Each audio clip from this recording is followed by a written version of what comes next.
안녕하세요. 이제 우리 권역 식구들이 올해 함께 모이는 시간이 오늘 저녁이 이제 마지막 일정인데 피곤하시지만 그래도 좋죠. 방도 따뜻하고. 네.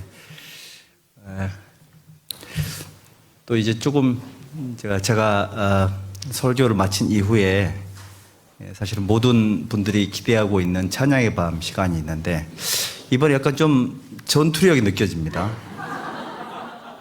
뭐 이렇게 서로 좀 하나가 돼야 되는데 상대방을 무찌르기 위해서 오신 분들처럼 연습을 하시고 온 것 같은데 어쨌든 뭔가를 준비해서 동계수련회에 오는 것은 정말 아주 좋은 마음일 거라고 생각을 합니다. 우리 함께 기도하고 시작하도록 하겠습니다. 기도하겠습니다. 우리 영혼을 사랑하시는 살아계신 우리 주 아버지 하나님, 죄악 가운데 출생하여 죄를 물 먹듯이 먹고 마시며 하나님 앞에 원수로 행하던 이 어리석고 비천한 죄인들을 하나님의 거룩하신 생명의 보혈로 우리를 구원해 주시고 영원한 생명과 소망을 은혜로 허락해 주신 것을 진심으로 감사를 드립니다. 또 우리에게 이 위대하고 아름다운 하나님의 몸된 교회 안에 거할 수 있는 은혜를 축복으로 허락해 주시고 하나님의 말씀과 함께 하시는 거룩하신 은혜 속에서 하루하루 주님과 동행할 수 있도록 기회를 주심도 진심으로 감사를 드립니다. 숨가쁘게 달려왔던 2022년도 또 이제 마지막 밤을 맞이하고 있습니다. 여러 가지 어려운 일들, 감사했던 수많은 일들을 뒤로하고 다가오는 새해에 도와주실 하나님의 능력과 거룩하신 하나님의 뜻을 이루는 일에 우리 모두가 힘을 모으고자 동계수련회에 또 함께하고 있습니다. 말씀으로 우리 심령 속에 갈 바를 알려주심을 감사드리고 또 우리의 각오를 새롭게 할 수 있도록 인도해 주심도 진심으로 감사를 드립니다.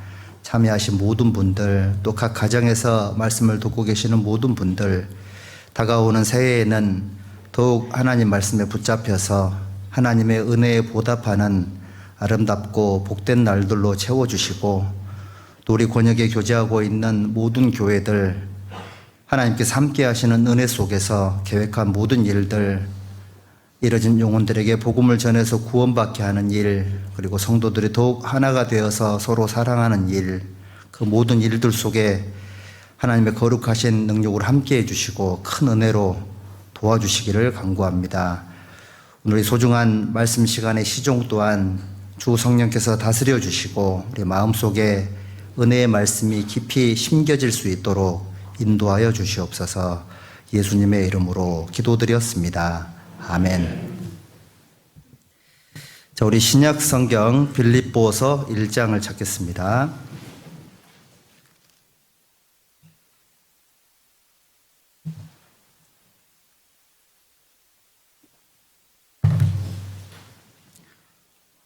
빌립보서 1장 3절부터 8절까지 3절부터 8절까지를 우리 천천히 같이 읽겠습니다. 내가 너희를 생각할 때마다 나의 하나님께 감사하며 간구할 때마다 너희 무리를 위하여 기쁨으로 항상 간구함은 첫날부터 이제까지 복음에서 너희가 교제함을 인함이라. 너희 속에 착한 일을 시작하신 이가 그리스도 예수의 날까지 이루실 줄을 우리가 확신하노라. 내가 너희 무리를 위하여 이와 같이 생각하는 것이 마땅하니 이는 너희가 내 마음에 있음이며 나의 매임과 복음을 변명함과 확정함에 너희가 다 나와 함께 은혜에 참여한 자가 됨이라. 내가 예수 그리스도의 심장으로 너희 무리를 어떻게 사모하는지 하나님이 내 증인이시니라. 네. 동계 수련회 네 번째 말씀 시간입니다. 자, 이 시간은 여기 빌립보서 1장 8절 말씀 속에 바울 사도가 예수 그리스도의 심장으로 주님께서 피로 사신 이 빌립보 교회를 사모한다라고 기록이 되어 있는데, 바울의 중심 속에 예수님의 심장이 들어 있었고, 예수님이 가장 마음 한복판에 중요하게 생각하는 것을 바울 또한 가장 중심에 중요하게 여겼다라고 기록이 되어 있습니다. 내년 한 해에도 하나님께서 늘 그렇게 하셨던 것처럼 우리 모든 형제 자매님들의 마음 속에 뭔가 하나님의 뜻을 행하는 데 있어서 필요한 수많은 은혜를 아마 듬뿍 부어 주실 텐데, 제가 왜 이렇게 주제를 정했냐면, 사람은 어떤 마음을 품느냐가 이제 그 사람이라고 그랬으니까, 내 마음의 중심에 무엇을 가장 중요하게 생각하느냐가 내년 한 해를 결정할 거다라고 생각이 들어서 말씀의 주제를 예수 그리스도의 심장으로라는 주제를 좀 잡아봤습니다. 자, 그러면 먼저 우리 예수님의 심장, 예수님의 중심은 어느 곳에 있을까? 이걸 한번 생각을 한번 해보시죠. 우리 마태복음 8장 20절에 예수님께서 말씀하시기를, 여우도 굴이 있고 공중의 새도 거처가 있으되 인자는 머리 둘 곳이 없노라, 이렇게 말씀을 하셨습니다. 자, 여우도 사는 집이 있고 공중의 새도 거처, 자기가 생활하는 곳이 있잖아요. 이제 거처를 중심으로, 그 보금자리를 중심으로 이렇게 알도 좀 낳고, 또 그곳을 중심으로 이제 알이 이제 부화가 되고, 그곳을 중심으로 해서 어미새의 역할들이 이루어지는 겁니다.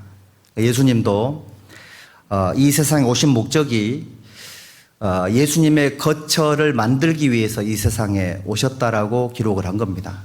그래서 예수님께서는 십자가에 죽으시기 전에는, 교회가 만들어지기 전이니까 예수님의 거처가 없었던 겁니다. 근데 이제 예수님이 죽으시고 부활하신 이후에는 예수님의 은혜를 통해서 구원받은 사람들이 생기게 됐고, 그 구원받은 그리스도인들이 우리 예수님의 거처가 된 겁니다. 그러니까 머리 둘 곳이니까, 예수님이 머리 둘 곳이 어디죠? 교회입니다, 교회. 우리 여기 좀 잡아 놓으시고요. 골로새서 1장을 한번 보시죠. 골로새서 1장 8절.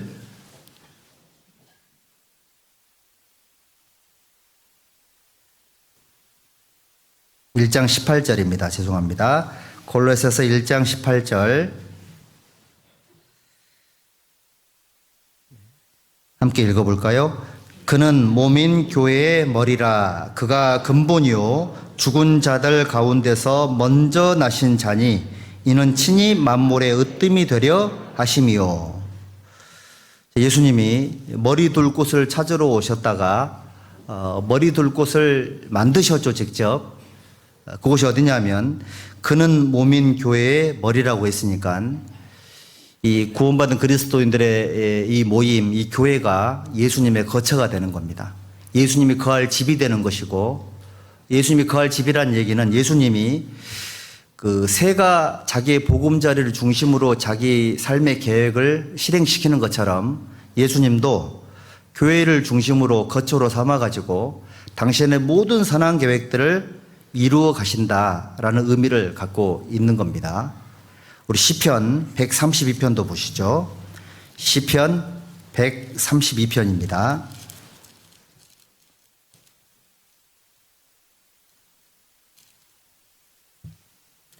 시편 132편 13절, 시편 132편 13절입니다. 여호와께서 시온을 택하시고 자기 거처를 삼고자 하여 이르시기를, 14절은 함께 읽어보죠. 이는 나의 영원히 쉴 곳이라. 내가 여기 거할 것은 이를 원하였음이로다. 자, 예수님은 14절 말씀처럼 이는 나의 영원히 뭐 하는 곳이라고요? 쉴 곳이라고. 자, 우리는 예수님 안에서 안식을 얻지 않습니까? 그런 것처럼 예수님도 하나님의 몸된 교회 안에서 안식을 얻는 겁니다. 그래서 그 요한계시록 3장에도 보면 볼지어다 내가 문 밖에 서서 문을 두드리노니 누구든지 내 음성을 듣고 문을 열면 나는 그에게로 들어가서 그로 더불어 먹고 그는 나로 더불어 먹으리라. 그러니까 이게 이런 말씀들을 쭉 생각을 해보면 야, 예수님이 교회를 얼마나 중요하게 여기는가. 천지 만물을 창조하신 하나님이 구원받은 그리스도인들의 모임, 이 교회 안에 자기가 교회를 안에서 영원히 쉴 곳이라고 얘기를 하고 있는 겁니다. 예수님이 우리 교회를 영원히 쉴 안식처로 삼고 그곳에서 영원히 거할 거라고 말씀을 하신 거예요. 그래서 시편 16편 3절에도 땅에 있는 성도는 존귀한 자니 그 다음에 뭐라고 돼 있죠? 나의 모든 즐거움이 저에게 있도다. 그러니까 한 사람이 구원을 받고 신앙생활을 하는 것, 그리고 그 사람이 하나님의 몸된 교회들을 이루어 가지고 그 교회가 하나님의 영원히 쉴 곳으로서 역할을 한다면 이것은 천지 만물을 창조하신 하나님의 구원 계획이 완전히 이루어지는 그 엄청난 일들이 우리의 모임 속에서 실제로 지금 이제 이루어지고 있다라는 것을 우리가 확인할 수 있는 겁니다. 그러면 예수님의 심장은 어디 있을까요? 여보세요? 예수님의 심장은 여기 있을까요? 하나님의 몸된 교회 안에 있겠죠. 교회에는 예수님이 영원히 쉴 것이고 예수님이 거처로 삼는 겁니다. 단순히 쉰다라는 의미를 넘어서 교회를 통해서 하나님의 모든 계획을 이루실 거란 뜻이고 하나님은 교회가 아니면 아무것도 안 하신다라는 그런 의미도 있는 겁니다. 구약시대 때 이스라엘을 통해서 역사하셨던 하나님이 이제는 그 방법 그대로 하나님의 몸된 교회 안에 거처를 삼고 그곳을 중심으로 해서 하나님의 거룩한 일들을 이루어 가시는 겁니다. 그래서 로마서 16장에도 하나님이 사단을 속히 너희 발 아래서 상하게 하시리라. 전도도 구원받은 그리스도인들 몸된 교회를 통해서 하나님이 한 사람 한 사람을 건져 가시잖아요. 생각을 해보면 우리 구미 권역의 우리 9개 교회가 지난 한 해 동안 어떤 일을 할 때가 제일 힘들었죠? 전도 집회 할 때 제일 힘들었죠. 그런데 어떤 일을 할 때가 제일 보람이 있었습니까? 전도 집회 할 때. 그렇죠? 주일날 밥하는 것보다 전도 집회 밥하는 게 훨씬 보람 있죠? 둘 다 보람 있어야 되는데.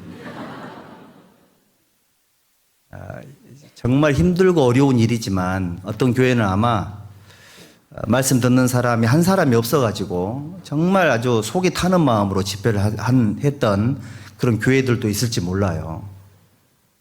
그리고 돌이켜보면 1년 동안 계속 전도를 했는데 12월 달에 이렇게 봤을 때 남아있는 사람이 별로 없을 수도 있겠죠.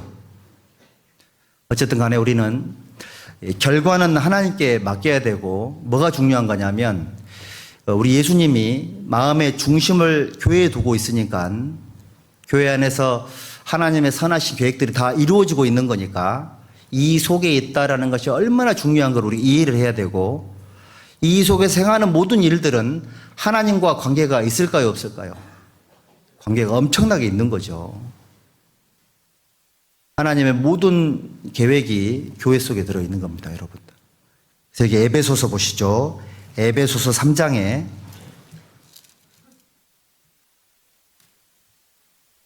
에베소서 3장 20절 보십니다.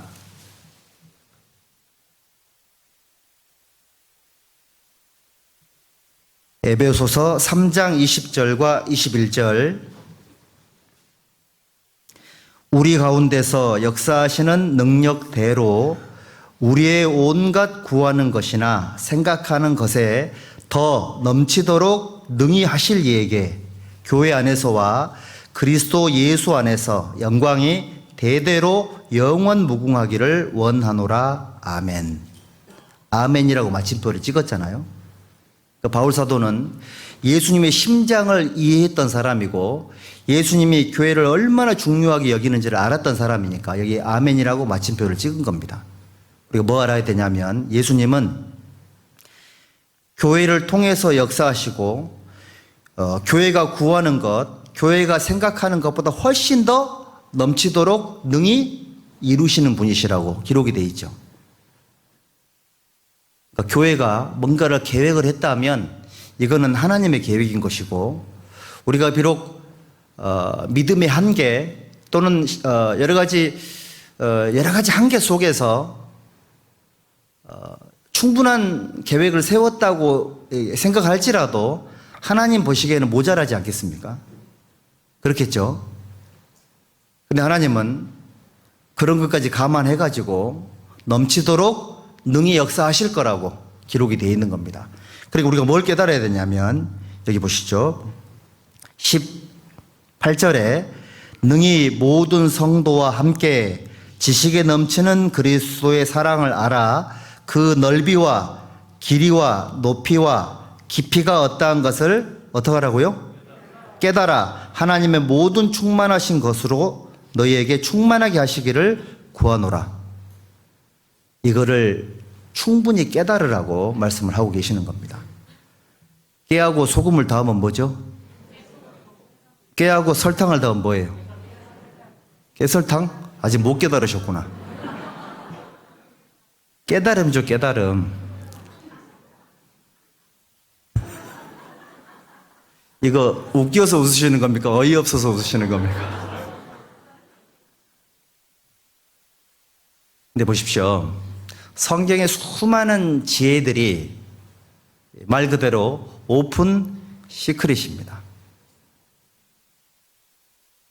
누구든지 이 말씀 다 읽었을 거 아니에요? 이제 그러니까 이 신앙생활 할 때 중심이 중요한 이유가 이런 게 있는 겁니다. 우리의 마음 속에 이런 말씀들의 내용이 깨달아져 있는 사람하고 그냥 스쳐 지나가는 사람하고는 무게 중심의 이 초점이 다르니까 삶이 다를 수밖에 없겠죠.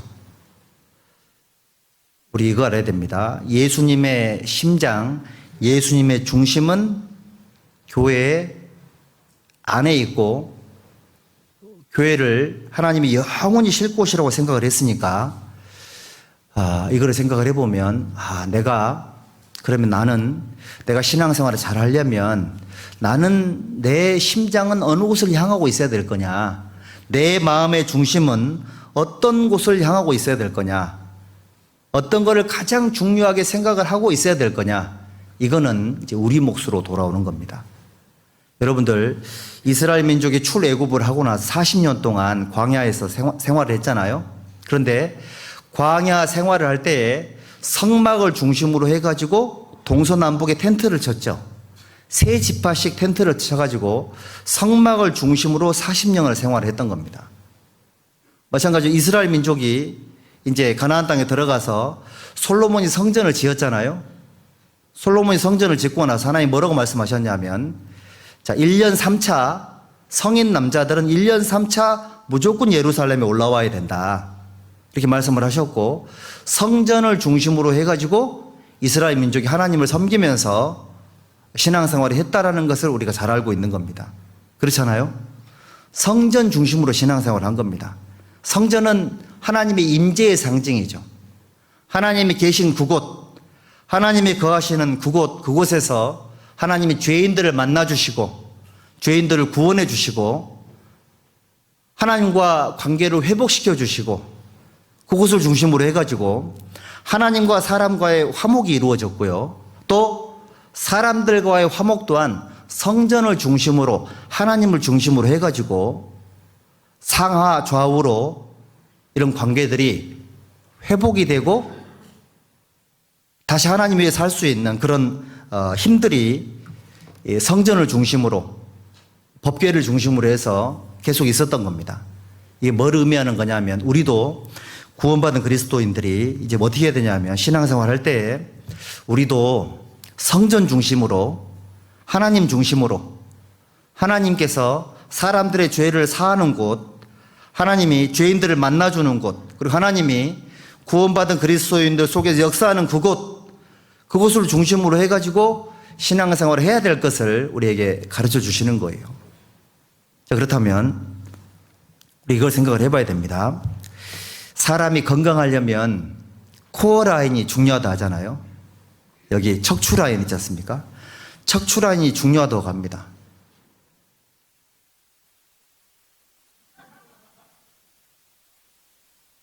중심이 중요한 겁니다. 그리고 이제 축구를 할 때도 이 센터 라인이 중요한 거예요. 센터 라인, 골키퍼, 최종 수비수, 중앙 미드필더, 공격수, 이 센터 라인이 중요해요. 걸그룹도 그래서 서로 센터를 쓰려고 하는 겁니다. 센터가 중요합니다, 여러분들. 신앙생활 할 때에 우리 한 개인이 무게중심을 어디다 두느냐가 그 사람의 신앙을 결정하고, 그 가정이 어느 곳에 무게중심을 두느냐가 그 가정의 신앙 상태를 결정을 하고, 각 구역이나 각 모든 모임이나 봉사 부서가 가장 중요한 무게중심을 어디다 두느냐, 뭘 위해서 모이고 뭘 위해서 봉사하냐, 그 무게중심이 정확하게 예수님을 향해 있는 그런 모임들은 잘 되지 않을 수가 없는 겁니다. 우리 이런 얘기 하죠. 잘 되는 모임은 왜 잘 되는 거냐? 잘 모이더라. 누가 뭐 어떤 중심 역할을 잘 하더라. 겉으로 보기에는 그런 것처럼 보여도 하나님은 중심을 보시니까 아마 그 모임 속에, 그 구성원 속에 예수님을 중심으로 해가지고 어떻게든 하나님의 그 마음을 자기 마음속에 딱 이렇게 받아가지고 있잖아요. 그 중심 속에 예수님의 심장으로 살아가는 사람이 있기 때문에, 또 그런 사람들이 모여서 힘을 발휘하기 때문에 그 모임이 잘 되는 것이 틀림이 없을 거라는 생각이 듭니다. 자, 그래서 세 가지 얘기할 텐데, 예수님의 심장으로 살기 위해서는 제일 중요한 게 예수님 중심으로 살아야 되겠죠. 그리고 하나님 말씀 중심으로 살아야 되고, 그리고 예수님이 피로 사신 하나님의 몸된 교회를 중심으로 신앙생활을 해야 되는 겁니다. 예수님 중심으로 사는 건 뭘까요? 예수님 중심으로 사는 건 이겁니다. 여기 아까 우리 빌립보서 1장 한번 보시죠. 빌립보서 1장 8절,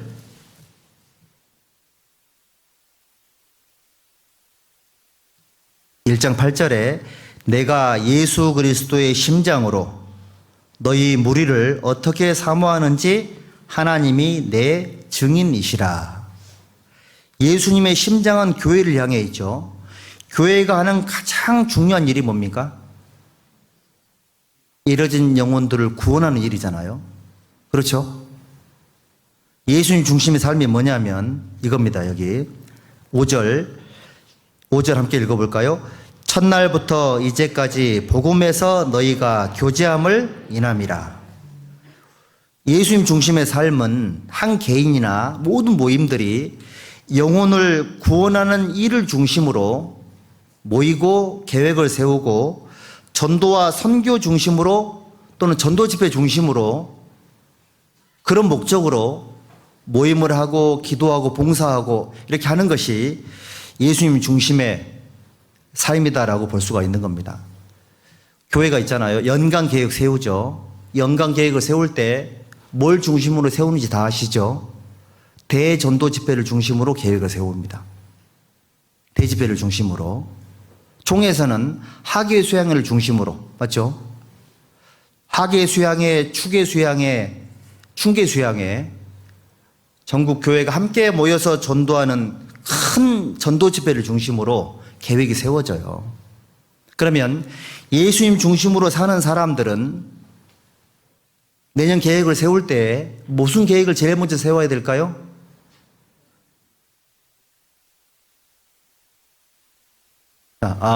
객관식으로. 1번 성경 읽기, 2번 가족 전도.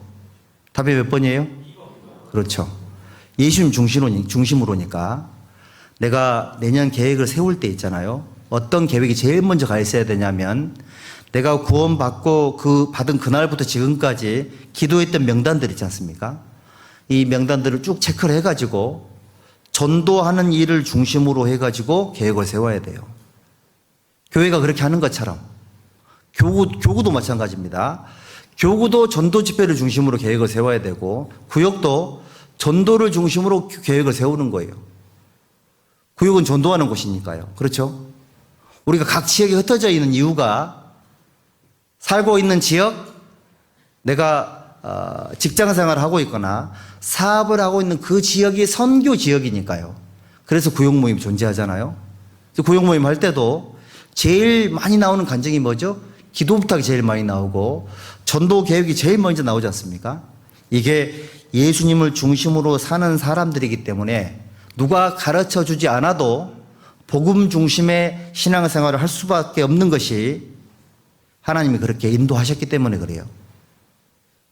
혹시라도 내 삶의 우선순위가 예수님 중심이 되지 않았다면,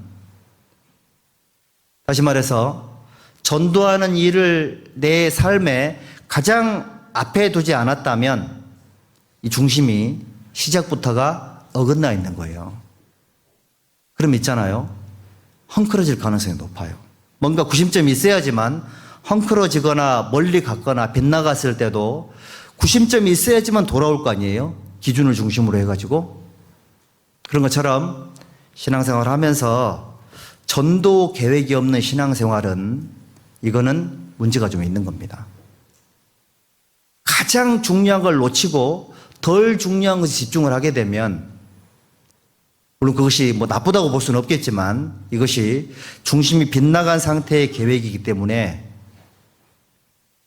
생각을 해봐야 될 그런 문제다, 이런 뜻인 겁니다. 전도 계획을 제일 먼저 세워야 돼요. 여러분들 한번 생각 한번 해보시죠. 내가 구원을 받고 나서 제일 먼저 하고 싶었던 게 뭐예요? 저 같은 경우는 부모님 전도해야 되겠다는 마음밖에 안 생기던데요. 그거 생각하니까 아무것도 못 하겠더라고요. 우리 다 그랬지 않습니까? 그렇죠? 여러분들, 구원의 즐거움을 회복이 되면 그 다음에 뭐가 올라오죠? 자원하는 심령이 올라오고 그 다음에 어떻게 하죠? 잃어진 영혼들에게 전도하고 싶은 마음이 생기게 돼 있습니다. 예수님 중심으로 사는 사람들은 항상 예수님께서 우리에게 주신 구원의 즐거움, 그때를 항상 잊지 않는 거예요. 여러분들, 이런저런 일들 때문에 마음속에 구원의 즐거움이 사라지고 그 구원의 즐거움을 잃어버린 상태로 살아간다, 이거 있잖아요. 이렇게 되면 전도하는데 엄청 힘들어요. 시편 51편 한번 보시죠. 시편 51편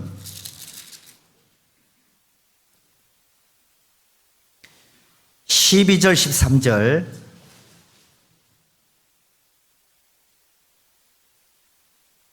12절과 13절 같이 읽읍시다. 주의 구원의 즐거움을 내게 회복시키시고 자원하는 심령을 주사 나를 붙드소서. 그러하면 내가 범죄자에게 주의 도를 가르치리니 죄인들이 주께 돌아오리이다. 구원의 즐거움과 자원하는 심령이 연결되어 있죠. 그러면 구원의 즐거움과 자원하는 심령이 그 사람에게 어떤 삶을 살게 만들어준다고요? 범죄자에게 주의 도를 가르치리니, 전도하게 만든다고 기록이 되어 있잖아요. 예수님 중심으로 사는 사람은 이렇게 사는 겁니다. 구원의 즐거움을 중심으로 살아요. 자원하는 심령 중심으로 살아요. 범죄자에게 주의 도를 가르치는 일을 중심으로 신앙생활하는 겁니다. 이걸 다른 각도로 말하면 처음 사랑 중심으로 신앙생활을 한다고 얘기를 하는 겁니다. 우리 요한계시록 2장에 보면 에베소 교회는 터키에 있는 소아시아에 있는 교회 중에 가장 큰 대형 교회였습니다. 봉사면 봉사, 성경 지식이면 성경 지식, 그 뭐 하나 빠질 것이 없는 훌륭하고 대단한 교회였던 겁니다. 그런데 우리 예수님께서 추상같이 책망을 하셨죠. 뭐 때문에 책망을 하셨습니까? 그러나 너를 책망할 것이 있나니 너의 처음 사랑을 버렸느니라. 무슨 말일까요? 처음 사랑을 버렸다라고 단정 지었잖아요. 에베소 교회 성도들 입장에서는 예수님 그게 무슨 말씀이십니까? 우리가 처음 사랑이 없었으면 봉사를 했겠습니까? 처음 사랑이 없었으면 잘못된 거짓 선지자들을 선별을 해낼 수가 있었겠습니까? 얼마든지 변명할 수 있었을 건데 예수님은 단호하게 말씀하십니다. 처음 사랑을 버렸다라고 얘기합니다. 그리고 말씀하십니다. 어디서 처음 그 사랑에 떨어졌는지 생각하고 회개하여 처음 행위를 가지라고. 그리고 만약에 그렇게 하지 않으면 촛대를 옮기겠다고 단호하게 말씀하셨죠. 여러분들 처음 사랑 버릴 수 있잖아요.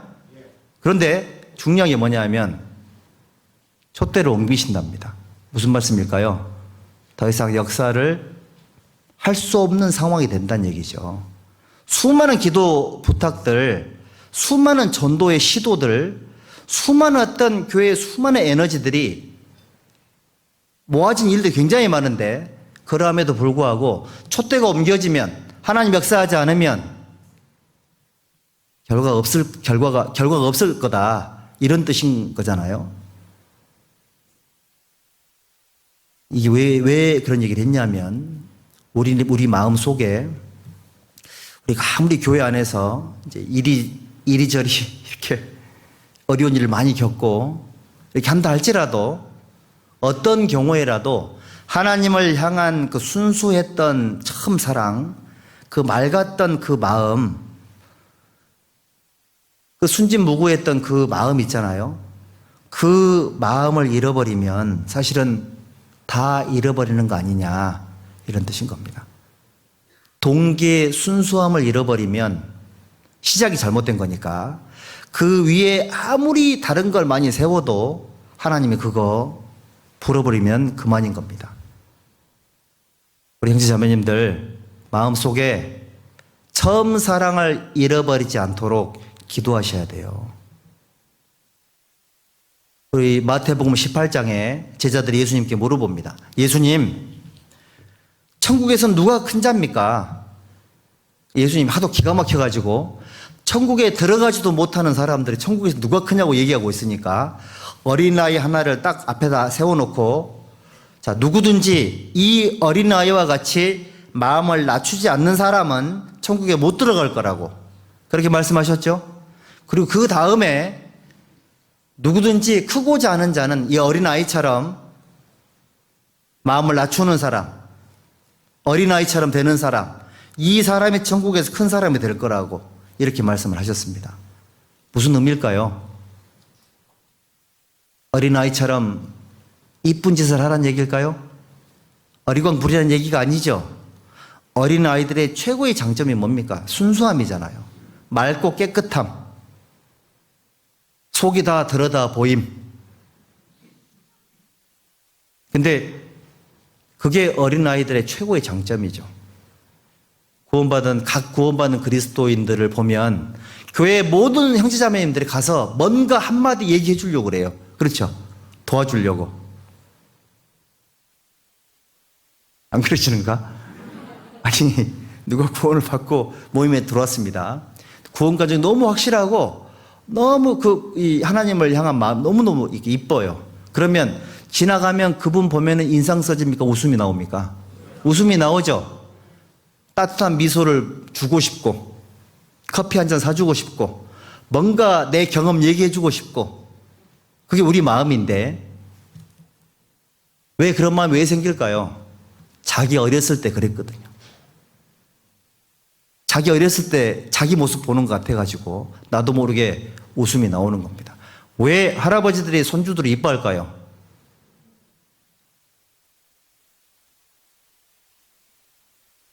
내 아들, 딸 그 모습, 어렸을 때 모습이 그 아이 속에 들어있잖아요.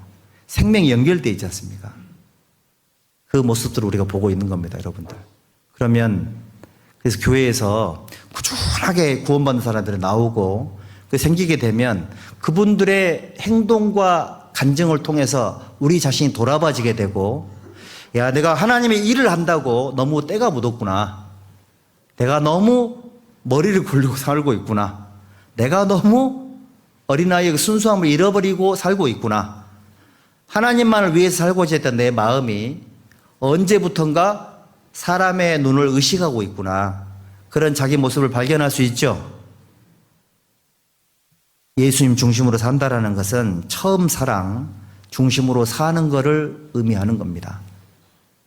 여러분들, 지식에는 어른이 되어야 되겠지만 악에게는 어린아이가 되어야 된다. 바울서도 그런 권면을 했는데, 우리 어린아이처럼 작은 거를 크게 여기고 그런 거 있잖아요. 그런 마음들을 갖고 신앙생활을 하면은 하나님께서 그 삶을 귀하게 보실 것이 틀림이 없습니다. 항상 뭔가 새로움이 느껴지지 않고 이럴 때 거의 대부분이 처음 사랑이 손실된 경우가 많습니다. 처음 사랑이. 우리가 열심히 전도해서 갓 구원받고 하나님을 향한 그 순수한 마음이 있는 사람들 교회에 자꾸 많아져야 교회가 더 젊어지게 되고 그 모습이 하나님 보시기에 아름다울 거란 생각이 듭니다. 그리고 예수님을 중심으로 살아가는 사람들은 삶 속에서 불평이 앞설까요? 감사함이 앞설까요? 그래요. 예수님 중심으로 사시는 분들은 혹시 조금 상황이 안 좋아서 불평이나 원망으로 시작을 했다 할지라도 결론은 뭐예요? 감사함으로 끝나죠. 예수님 중심의 삶은 감사함의 삶인 거예요. 아닌가요? 예수님을 정말로 중심으로 여기고 있는 사람은 그래도 나 구원받았잖아. 지금 내가 좀 힘들어도 그래도 나에게는 영원한 천국이 보장돼 있잖아. 그런 자기 위로가 되지 않습니까? 누구 덕분이죠? 예수님 덕분이잖아요. 교회에 우리 여기 어려운 상황 속에 혼자 3가지, 4가지, 5가지 봉사하시는 분들 10의 1조로 생활이 안 되니까 3조, 4조 하시는 분도 계실 거예요. 문득문득 힘들고 지쳐도 그래도 집에 가서 자기 전에 돌이켜보면 그래도 내 중심 속에 감사함이 있어요, 없어요? 그래도 감사하죠. 그리고 이 자를 내가 안 지키고 있으면 누가 지키랴 이런 마음 생기잖아요. 그런 선한 마음이 왜 올라올까요? 구원을 받았기 때문에 올라오는 겁니다. 정말 구원받은 그리스도인들은 감사함 중심으로 살아요. 하루 동안에 죄 지을 수 있습니다. 세상의 마음을 빼앗길 수도 있습니다. 하지만 항상 주무시기 전에는 감사함으로 하루를 정리하는 것이 훨씬 좋아요. 그래도 감사하다. 잘 안 되고 항상 실패했지만 그래도 이 모든 것들이 하나님의 은혜 위에 있다는 것에 감사하고 예수님의 선하신 계획 속에 내가 참여되어 있음에 대한 감사함으로 살아가는 것이 예수님 중심의 삶이 틀림이 없을 겁니다. 우리 빌립보서 4장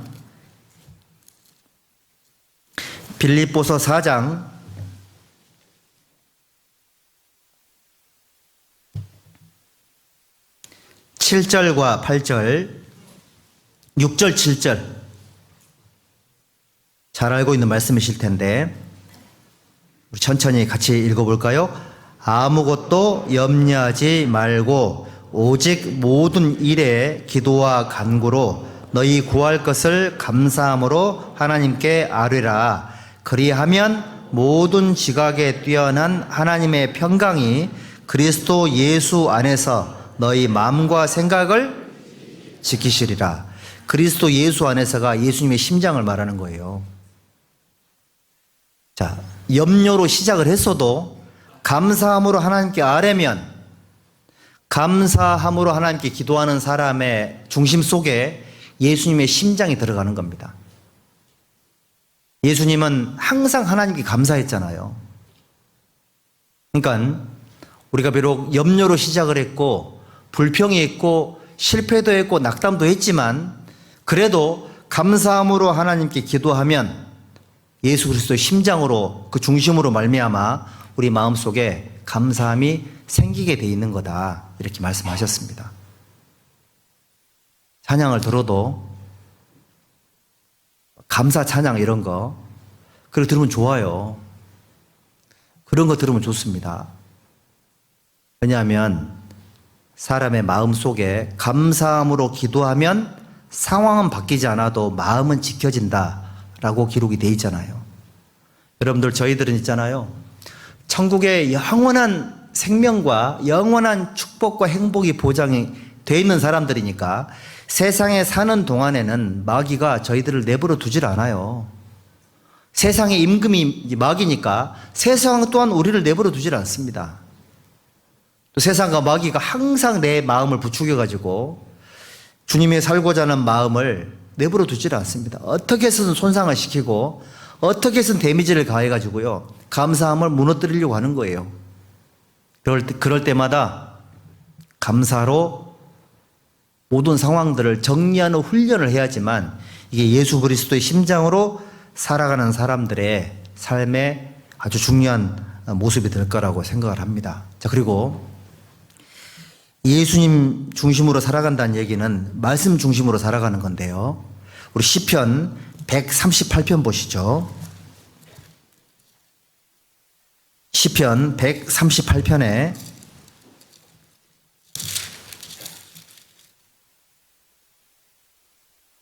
1절 2절 보시죠. 시편 138편 1절 2절입니다. 같이 읽읍시다. 내가 전심으로 주께 감사하며 신들 앞에서 주께 찬양하리이다. 내가 주의 성전을 향하여 경배하며 주의 인자하심과 성실하심을 인하여 주의 이름에 감사하오리니 이는 주께서 주의 말씀을 주의 모든 이름 위에 높게 하셨음이라.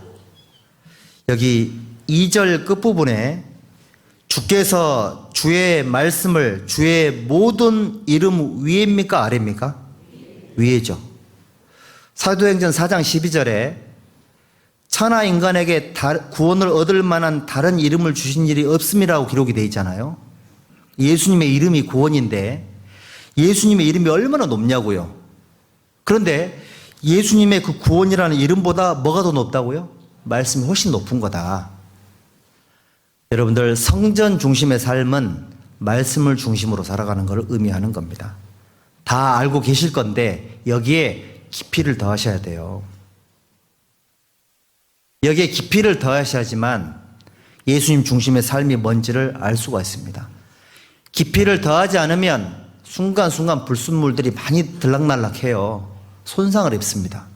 말씀을 높이고 말씀을 중심으로 살아가는 삶에 손상이 생기면 이게 안 되거든요. 말씀을 대할 때 우리의 태도가 정말 중요한데, 자, 우리 이 하나님이 하나님의 이름보다 훨씬 더 말씀을 높게 하셨다고 하셨으니까 내가 말씀을 높이는 삶을 사는 것이 말씀 중심의 삶을 사는 거다. 이렇게 인식을 하면 돼요. 말씀 어떻게 하라고요? 높이라고요. 말씀을 내 삶에서 높이는 게 예수님 중심의 삶이에요. 예수님의 심장으로 사는 게 뭐겠습니까? 예수님은 성경에 기록된 모든 걸 이루기 위해서 왔다고 말씀을 하셨고 1.1획도 떨어지지 않고 반드시 이룰 거라고 예수님 말씀을 하셨죠. 그만큼 말씀을 높이신 거예요. 예수님의 중심인 말씀을 높이는 삶을 살았다면 우리는 어떻게 해야 될까요? 우리는 더 해야죠. 죄 없은 예수님이 그렇게 살았다면 죄성 있는 우리는 훨씬 더 말씀을 높이며 살아야 되는 겁니다. 말씀을 대하는 태도가 그 사람의 중심이니까 이 중심이 흔들리면 말씀이 그 사람을 지배를 할 수가 없습니다. 말씀의 지배를 받는 사람과 자기가 말씀을 지배하는 사람의 차이가 좀 있죠. 말씀의 지배를 받는 삶을 사는 것이 우리 삶의 가장 큰 소원이 돼야 돼요.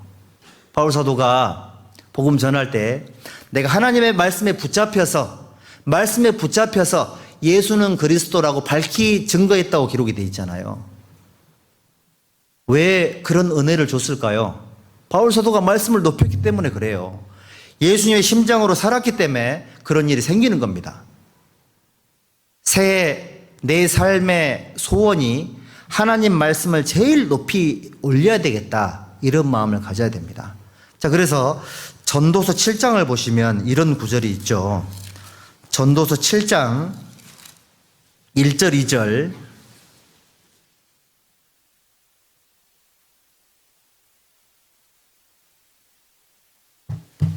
(1절) (2절) 보십니다. 전도서 7장 1절 2절. 내 아들아 내 말을 지키며 내 명령을 내게 간직하라. 내 명령을 지켜서 살며 내 법을 내 눈동자처럼 지키라.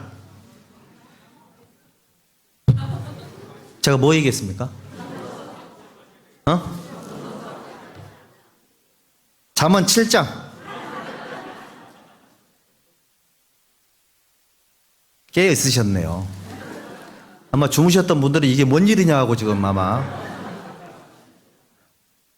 잠언 7장 1절 2절입니다. 같이 읽읍시다. 내 아들아 내 말을 지키며 내 명령을 내게 간직하라. 내 명령을 지켜서 살며 내 법을 내 눈동자처럼 지키라. 하나님 말씀을 높이는 사람은 이렇게 살죠. 하나님 말씀을 법과 명령의 개념으로 이해를 하죠. 누가복음 7장에 그 백부장이 칭찬받았잖아요. 자, 이스라엘 중에서도 이만한 믿음은 만나보지 못하였노라. 어떤 믿음이었을까요? 예수님, 우리 집에 들어오는 건 나 감당하지 못하겠습니다. 말씀만 하셔서 내 하인을 낫게 해주십시오. 나도 천부장 아래에 있는 사람이고 내 아래에도 100명의 부하가 있는데 이리 와 하면 오고 저리 가 하면 갑니다. 예수님이 왕이고 신이니까 뭐뭐 하면 된다고요? 명령만 하면 그대로 될 겁니다. 이렇게 생각을 했던 거예요. 근데 이스라엘의 수많은 성경 박사들도 그만한 믿음은 없었거든요. 그러니까 이거 보면 지식과 믿음은 다른 겁니다. 성경을 아무리 많이 알아도 믿음이 없는 사람이 있거든요. 왜 지식은 많은데 믿음이 없을까? 왜 그럴까요? 왜 그러냐면 말씀을 높이지 않아서 그래요. 그 백부장의 믿음이 아주 단순한 겁니다. 하나님 말씀을 백부장 위에 천부장이니까 천부장 위에 하나님이 계시잖아요.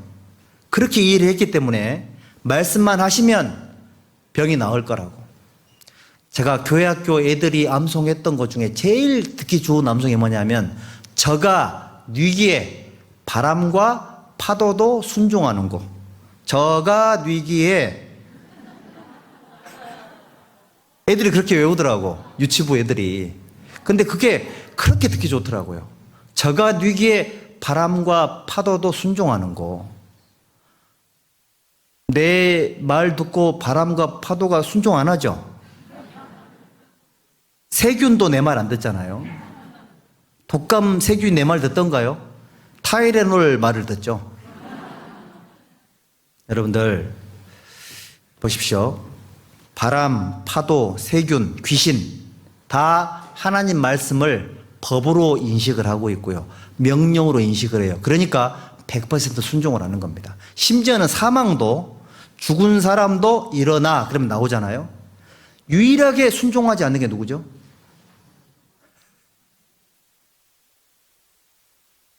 사람이잖아요. 사람. 유일하게 순종하지 않는 게 사람이. 그런데 불행하게도 그 순종하지 않는 본성이 구원을 받은 우리 속에도 존재한다는 겁니다. 그래서 의식적으로 예수님 중심의 삶을 살려고 노력하지 않으면, 말씀을 높이는 마음으로 살지 않으면 신앙생활이 힘들어요. 말씀은 그렇게 돼 있지만 그 얘기 좀 하지 마이소. 말씀은 그렇게 돼 있지만 그렇게 살 수 있습니까? 그 얘기는 좀 제발 안 했으면 좋겠어요. 그건 간증할 게 아니에요. 덕이 안 되잖아요. 그거는 부끄러워해야 되고 하나님께 정말 회개해야 될 내용인 것이, 그거를 교제를 하고 있으면 안 돼요. 안 그럴까요? 근데 그 말은 본인은 마음이 편해질지 몰라도 듣는 사람 마음 속에 부정적인 영향을 미칩니다. 아, 말씀은 그렇게 돼 있지만 그렇게 안 되는 게 정상이구나. 그런데 바람과 파도는 어떻게 순종할까요? 바람과 파도가 예수님을 알아본 거죠. 뭘로 알아봤죠? 하나님으로 알아본 겁니다. 우리 신앙생활이, 우리 중심이 예수님처럼 살기 위해서는 하나님 말씀을 높이셔야 돼요. 하나님 말씀을 높이면 우리의 삶이 완전히 바뀔 거예요. 지식의 사람을 바꾸는 게 아니에요. 말씀의 태도가 그 사람의 삶을 완전히 바꾸는 겁니다. 정말 하나님 말씀 앞에 위열의 개념을 갖고 있다면 어떤 분의 어떤 설교를 듣든 간에 마음속에 큰 교훈이 될 거예요. 왜? 하나님이 내게 주신 말씀이니까요. 그런 사람들은 하나님 말씀을 어떻게 받아들일까요?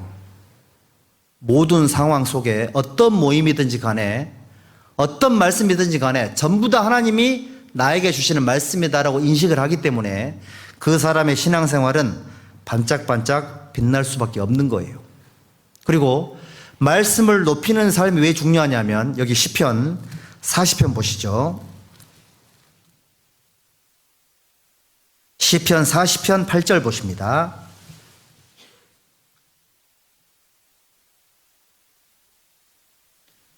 시편 40편 8절. 시편 40편 8절.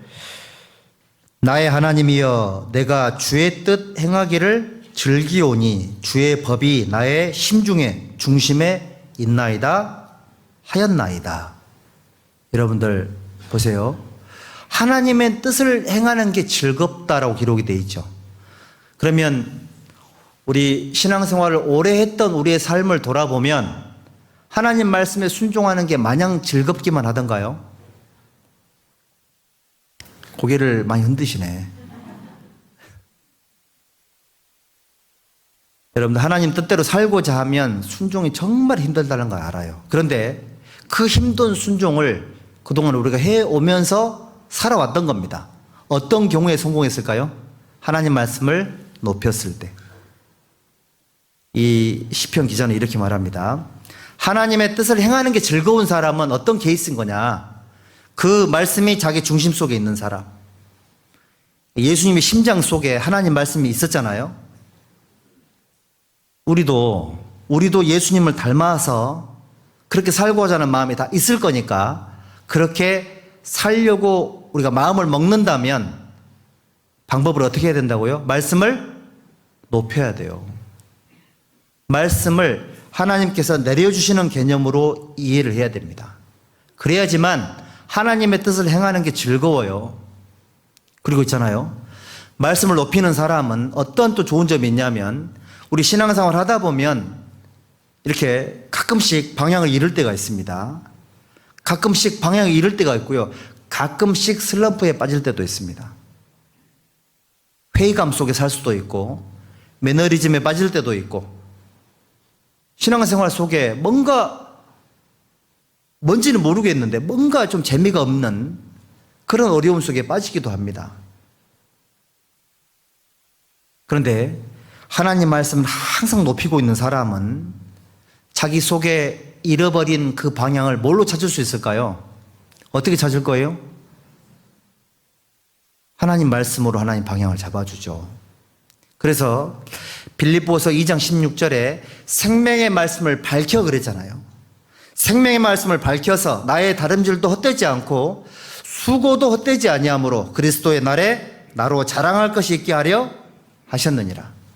주의 말씀은 내 발에 빛이요.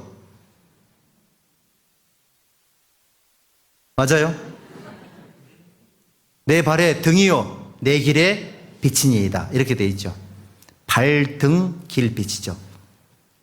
하나님 말씀을 밝히면 방향이 잡혀요.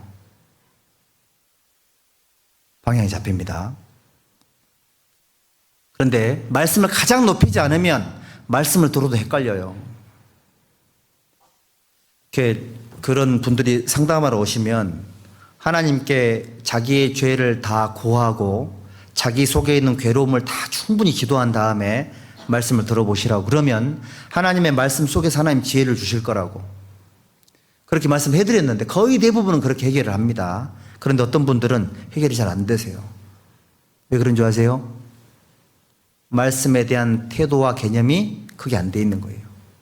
말씀은 그렇지만 자기 생각이 높아요. 그러면 그 사람이 나쁜 사람일까요? 나쁜 사람이라서 그런 게 아닙니다. 말씀을 높이는 게 뭔지를 몰랐기 때문에, 한 번도 생각을 해본 적이 없기 때문에, 그래서 그런 삶이 익숙하지 않기 때문에 그런 지혜를 못 찾는 겁니다. 방향을 잃어버리고 살면 살수록 힘들어요. 방향을 잃어버리면 돌아오는데 한참 걸려요. 생명의 말씀을 항상 밝히고 있어야지만 우리 삶이 빛납니다. 말씀을 높이면 그런 유익을 얻을 수가 있고요. 그리고 하나님 말씀은 사실은 우리 삶에 이런 역할을 합니다. 여기 히브리서 4장 보시죠. 히브리서 4장 12절.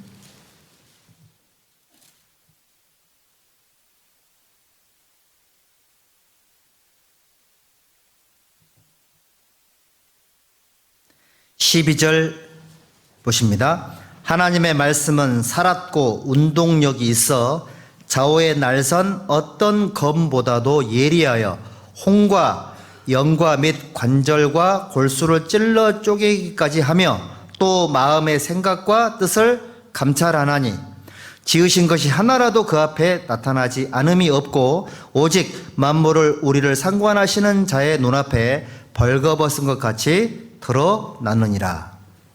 말씀을 높이는 사람은 자기 속에 있는 문제하고 자기 속에 있는 죄를 하나님 말씀을 통해서 스스로 수술을 할 수 있어야 돼요.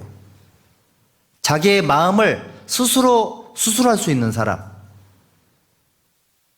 말씀을 높이면 그 말씀이 내 마음을 정리를 해줍니다. 큰 병에 걸리면 수술해야 되잖아요. 수술해 본 적 있는 분들 여러 분 계시죠? 저도 여러 번 해봤습니다. 수술을 하고 나면 흔적이 남지만 수술하지 않았으면 생명을 잃을 수도 있었던 겁니다. 신앙생활이 생명이니까 여러분들 신앙생활 하시면서 하나님 말씀을 높이는 사람은 여러분들 암에 걸리면 암을 치료하는데 누가 제일 높아요? 의사 선생님이 제일 높잖아요. 그분이 하자는 대로 하지 않습니까? 왜? 내 암을 고칠 수 있는 분이니까요. 내가 문제가 걸렸고 죄에 빠져있고 그러면 누가 제일 높아야 될까요? 구역장님? 1 구역장님, 2 집사님, 3 목사님, 4 하나님 말씀. 말씀이죠. 너무 쉽죠? 그런데 여러분들, 왜 우리는 수많은 죄와 수많은 문제들을 1년 내에 안고 살아갈까요? 혹시 어떤 죄도 어떤 문제도 해결하는 예수님을 못 믿어서 그런 거 아닐까요? 근데 우리는 예수님을 누구보다 잘 믿고 있다고 생각을 하고 살거든요. 그런데 왜 우리는 말씀으로 수술을 못 받고 있을까요? 이러저런 핑계가 있겠지만 결론은 하나입니다. 말씀을 높이지 않았기 때문에 그래요. 여러분 수술하기 전에 뭐부터 해야 됐을까요? 진찰? 아니 그 얘기할 때 아닙니다 지금. 그 얘기할 때 아니고 큰 병 걸리기 전에 병이 생기지 않도록 건강관리를 했었어야죠. 그리고 아니 코로나 이렇게 생기면 뭐부터 맞았죠? 백신 맞고. 그렇죠. 그 다음에 또 뭐 마스크하고 최대한 조심했잖아요. 그렇죠? 그런 것처럼 큰 병 걸리신 분들, 큰 죄에 빠진 분들은 말씀으로 수술하셔야 됩니다. 그리고요, 그나마 지금 건강이 괜찮으신 분들은 말씀으로 백신 삼으세요. 비타민C가 면역에 좋다면서요. 비타민 B를 먹으면 이 병이 사라진답니다. 비타민 D를 먹으면 코로나를 잡는데요. 진짜예요. 여러분들, 우리 건강에 필요한 처방들을 하나님 만들어 놓으셨잖아요. 왜 그랬을까요? 영적으로 연결시키라는 그런 의미죠. 배가 고프면 밥을 먹고 고기 먹고 싶으면 삼겹살 선택할 수 있잖아요. 자, 우리 건강, 우리 먹고 싶은 것 얼마든지 잘 다룰 수 있고 요리도 잘하는 우리가 내 문제 해결하는 건 그렇게 어려워요. 익숙하지가 않단 말이에요. 왜 그럴까? 하나님 말씀 중심의 삶이 뭔지를 잘 몰라서 그럴 수 있습니다. 그리고 있잖아요. 하나님 말씀을 높이고 사는 사람은 이렇게 살아갑니다. 여기 디모데후서 3장 보시죠. 16절. 디모데후서 3장 16절입니다. 16절, 17절까지 함께 읽읍시다. 모든 성경은 하나님의 감동으로 된 것으로 교훈과 책망과 바르게 함과 의로 교육하기에 유익하니 이는 하나님의 사람으로 온전케 하며 모든 선한 일을 행하기에 온전케 하려 함이니라. 하나님 말씀을 높이는 사람은 어떤 유익이 있냐면 여기 기록된 말씀처럼 하나님 말씀으로 삶의 교훈을 받아요. 교훈을 많이 받으면 미끄러지지 않습니다. 그리고 하나님 말씀을 높이는 사람은 말씀 속에 책망을 받아요. 그러면 이거를 하나님의 책망으로 이해를 합니다. 하나님 말씀하셨으면 들어야지. 이런 생각 안 들어요? 하나님이 저 사람을 통해서 말씀하셨으면 이거 들어야지. 다윗이 나단 선지자한테 한 소리 들었죠? 당신이 그 사람이라고. 다윗이 어떻게 했습니까? 하나님의 음성으로 듣고 자기 죄를 돌이켰죠. 만약에 다윗이 그때 나단 네가 감히 왕한테 죽였으면 어떻게 됐을까요? 다윗의 삶이 어떻게 바뀌었을지 아무도 장담 못해요. 당신이 그 사람이라 책망을 받았을 때 하나님 말씀으로 책망을 받아야 돼요. 우리 흔한 얘기로 우리 삶에 우연이 있습니까? 없습니까? 구원받은 그 시간부터 하나님 나라에 가는 그때까지 우리 삶에 1초라도 우연이 있을까요? 없다라는 거 믿어지죠? 우연이 없는 겁니다. 모든 게 하나님의 허락하심이고 하나님의 인도하심이세요. 내가 좋은 쪽으로는 인도하시죠. 또 내가 잘못된 선택을 하면 허락을 하십니다. 인도하심과 허락하심 속에서 하나님은 내가 하나님 말씀을 높이는 훈련을 받기를 원하시고 하나님 말씀을 높이지 않았을 때 어떤 실수를 하는지를 스스로 배우기를 원하게 하시는 거예요. 그래서 교훈과 책망과 바르게 함과 교정이잖아요. 말씀을 높이는 사람이 교정을 받아요. 말씀을 안 높이면 교정이 안 돼요. 그렇게 배웠던 생활권이 잘 안 되는 이유가 뭘까? 교정이 안 돼서 그런 거지 않습니까? 말씀을 높이지 못하면, 말씀 중심의 삶을 살지 못하면 그렇게 되는 것 같아요. 그리고 의로 교육하기에 유익하니. 교육인데 교육이란 말이 뭐죠? 배운다는 뜻이잖아요. 여러분들 우리는 누구에게 배우고 있습니까? 하나님에게. 하나님에게 뭘 배우고 있죠? 하나님 말씀으로 배우고 있잖아요. 하나님 꿈속에 나타나서 가르쳐 주던가요? 하나님 말씀으로 가르쳐 주시고 교회 봉사를 통해 가르쳐 주시고 교회 안에 교제를 통해서 가르쳐 주시고 교회 안에 일어나는 수많은 일들을 통해서 우리 가르쳐 주시잖아요. 하나님은 그렇게 우리를 교육하시는데 그 모든 교육의 핵심이 하나님 말씀인 거다, 이런 뜻인 거예요. 예수님의 심장으로 살아가는 사람은 말씀을 높입니다. 그러면 삶이 교정이 돼요. 그리고 항상 배우는 마음으로 살아가요. 그러니까 세월이 지나면서 그 사람의 삶이 정말 보기에 아름다운 삶으로 변화되는 거예요. 그리고 있잖아요. 하나님 말씀을 높이는 사람은 하나님 말씀에 대해서 자기 적용을 정말 잘합니다. 우리 사도행전에 자기 적용에 좋은 사례가 있고 안 좋은 사례가 있는데 사도행전 2장을 보시죠. 사도행전 2장 37절.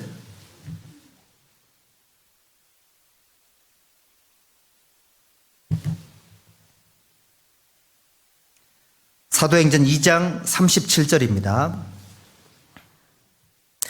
저희가 이 말을 듣고 마음에 찔려 베드로와 다른 사도들에게 물어 가로되 형제들아 우리가 어찌할꼬 하거늘. 여기 베드로 사도에게 유대인들이 호된 책망을 들었죠. 너희들이 십자가 못 박아 죽인 그 예수가 성경에 예언된 메시아였다고, 그분이 하나님이었다고 심한 책망을 들었을 때 이건 좋은 사례죠. 이 말씀을 듣고 뭐라고 반응이 나옵니까? 저희가 이 말을 듣고 마음에 찔려 베드로와 다른 사도들에게 물어 가로되 형제들아 우리가 어찌할꼬 하거늘. 좋은 사례죠. 자기 적용에 좋은 사례입니다. 사도행전 7장 보시죠. 7장 54절. 사도행전 7장 54절.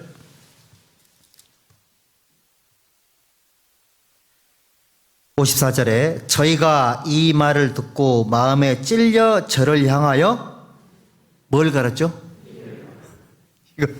이 사람은 자기 적용한 거예요, 안 한 거예요? 안 한 거죠. 말씀 듣고 이 갈리면 나 오늘 주일 설교 듣고 이 갈리던데 이거 있잖아요. 이게 자기 적용 안 된 거예요. 그리고 또 말씀 들었는데 야 오늘 그 형제 오늘 하필은 안 왔다고. 이거 자기 적용에 빗나간 사례죠. 그리고 이제 교학교 선생님들도 말씀 들을 때 이거 우리 애들한테 얘기해 줘야지. 이거 자기 적용 안 된 겁니다.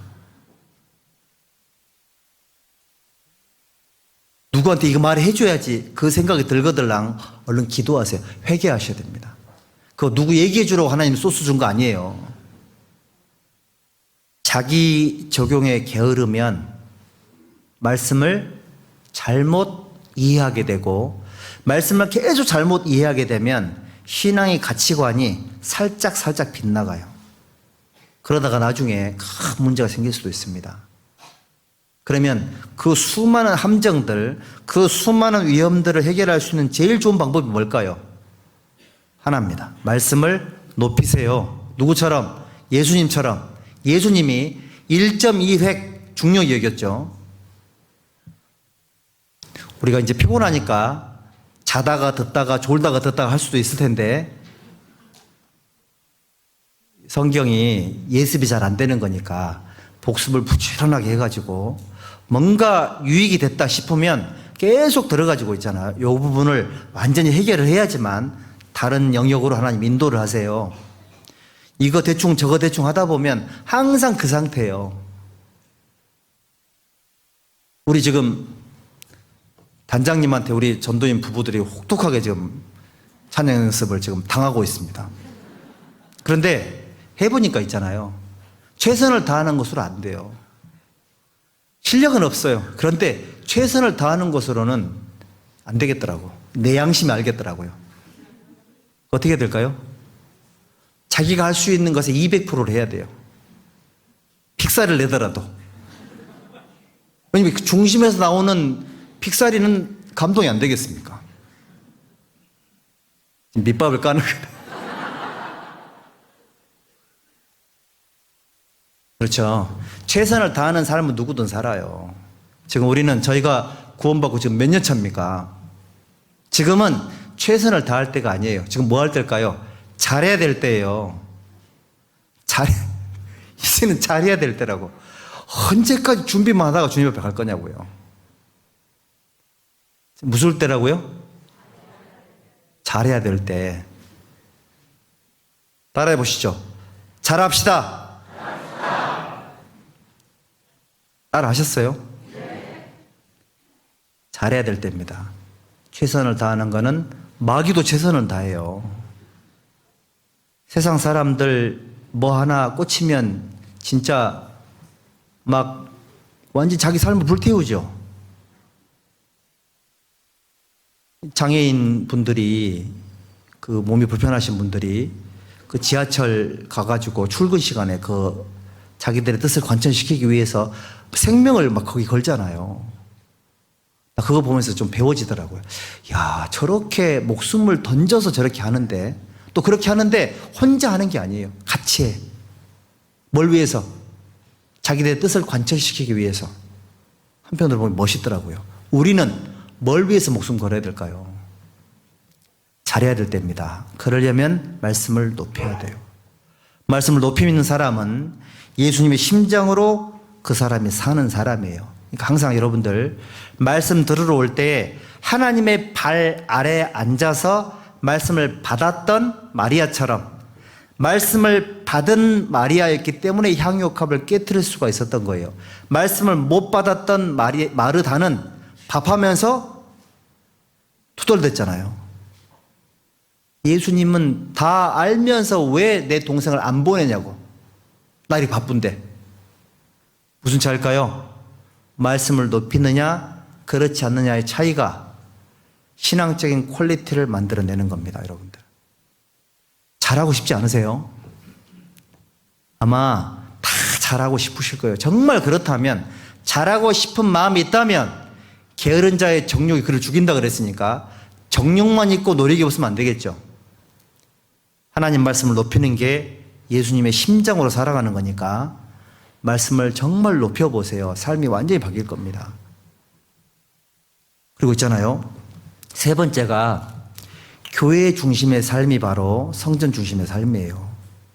예수님이 계신 곳이 지금 교회잖아요. 이 교회가 하나님의 신령한 집이니까 성전이 되는 겁니다. 예수님이 이 교회를 영원한 거처로 삼을 거라 그랬으니까 예수님이 거하는 곳이 성전인 거예요. 그러면 교회 중심으로 살아가는 게 뭘까요? 첫 번째가 교제 중심이에요. 교제 중심. 교제를 안 나간다는 얘기는 나는 예수님 중심으로 안 살겠다는 뜻인 거예요. 그러니까 우리가 모임에 오늘 하루 종일 일을 했는데 모임에 나갈 때 우리의 집중력이 이 모임에 나가는 나의 집중력이 그 모임의 결과를 만들어내요. 거의 대부분의 교회가 성도 교제밤 연습하셨죠? 연습하니까 성도의 교제밤 할 때 좋던가요? 나쁘던가요? 좋죠. 연습을 많이 한 사람은 훨씬 더 좋았겠죠. 왜 그럴까요? 거기에 집중이 돼 있었기 때문에 그런 겁니다. 여러분들 우리 모임은 우리가 갖고 가야 돼요. 우리 모임은 내가 갖고 가야 되고 가꾸어 가야 되죠. 갖고 가는 게 아니고 가꾸어 가야 되는데 우리의 모임을 가꾸어 가기 위해서 뭘 해야 될까요? 참여를 하셔야 돼요. 참여. 내가 빠지면 모임에 아무런 의미가 없어요. 저 그전에 청년의 그 교제를 인도할 때 이런 생각이 들더라고요. 내가 이 모임에 몇 명 나오게 할까가 중요한 게 아니라 10명이 나오더라도 모임에 참여하지 못한 사람들이 손해보게 만드는 모임을 만들어야 되겠다. 이런 마음이 생기던데. 아니, 내가 빠졌습니다. 엄청나게 손해보는 느낌. 학예 수양회를 못 가는 경우 있잖아요. 코로나 때문에. 손해본 거예요? 아니면 득템을 한 거예요? 야, 나 코로나 때문에 학예 수양회 못 갔다. 잘 된 겁니까? 손해본 겁니까? 여기 1분단 대답한 거 맞아요? 엄청나게 손해본 거죠. 구역모임 못 갔다. 나 오늘 선약이 있어서 구역모임 못 갔어요. 선약이 있었답니다. 엄청나게 손해본 거죠. 교제 중심의 삶을 살아가는 게 정말 중요합니다. 하나님은 교제를 통해서 우리와 소통을 하세요. 자, 목욕한 사람은 뭘 씻어야 될까요? 발을 씻어야 되겠죠. 교제가 발을 씻는 거잖아요. 교제를 안 갔다는 얘기는 발을 안 씻고 산다는 얘기니까 발을 안 씻고 들어오면 발냄새 나죠. 발 씻었습니까? 아침에? 발을 안 씻으면 냄새 나요. 교제 참여하지 않으면 사람 냄새 나요. 세상 냄새 풍기고 욕심 냄새 나요. 맞죠? 죄 냄새 살짝 나고 그게 납니다. 그럼 어떻게 해야 될까요? 발을 씻으면 돼요. 간단합니다. 우리는 잘 씻으려고 뭐 샴푸 쓰고 트리트먼트 쓰고 뭐 바디 뭐 쓰고 막 별걸 다 쓰던데, 자, 어느 부위에 뭘 써야 될지 몇 번 써야 될지 잘 아는 우리가 내 삶에 뭐를 씻어야 될지, 언제 씻어야 될지, 어디 가서 씻어야 될지 모른다. 교제의 비밀을 모르는 거죠. 한 사람의 신앙이 교제를 통해서 견고하게 될 거라고 분명히 성경에 기록이 되어 있는데 교제를 안 나간다는 얘기는 이건 심각한 삶의 실수를 하고 있는 거예요. 구역장님들은 했잖아요. 평상시에는 다 져주세요. 평상시에는 다 져줘야 돼요. 형제자매들에게 다 져주세요. 대신 돈은 빌려주지 마시고 다 져주시는데 모임 나오게 하는 건 져주시면 안 돼요. 강제적으로 하는 얘기가 아닙니다. 안 나오면 어떻게? 엄청난 손해를 보게 만들어줘야 돼요. 그날 모임, 구역 모임 때 막 선물을 막 한 사람 다 100만 원짜리 막 줘가지고 있잖아요. 안 나온 사람 완전히 손해보도록 이렇게. 아니, 필요하다니까요. 필요해요. 와, 안 나갈 때 완전히 손해네. 이런 마음을 갖게 만들어줘야죠. 그렇게 해서 모임에 나오는 중요성을 알고 있는 사람들은 더 모임의 중요성 속으로 완전히 들어가게 만들어주고, 모임의 중요성을 모르는 분들은 모임이 중요하다는 것을 알 수 있도록 모든 노력을 다해야죠. 교제 같은 거 계획을 세울 때도요, 대충 세우지 말아요. 찬송 하나 선곡할 때도 기도하면서 세워봐요. 기도하면서 쫙 펼치면 이제 이렇게 해가지고 있잖아요. 그 노래를 내가 모르는 노래가 나오면 골치 아프겠죠. 그거는 죄가 있는 겁니다. 자기를 돌아봐야 되겠죠. 그런 경우에는. 찬송 하나 선곡하는 것도 정성을 다하세요. 정성을 다하고 가사 하나의 의미를 부여하고, 형제자매 간증 들을 때도 말 잘하네, 말 잘못하네 이거 듣지 말고 그 중심 속에 하나님이 있는지 없는지 이거 살피고, 1월달 간증과 12월달 간증이 어떻게 바뀌었는지 이거 살피고, 그래야지만 자기 봉사가 보람이 있을 거 아니에요. 그게 교제 중심의 삶이에요. 그거 하십시오. 그거 잘해야지만 하나님이 그 사람을 붙잡아 줍니다. 교제를 통해서. 발을 씻는 것은 교제가 아니면 안 돼요. 자, 온몸을 목욕하는 건 예수님 피가 아니면 안 되죠.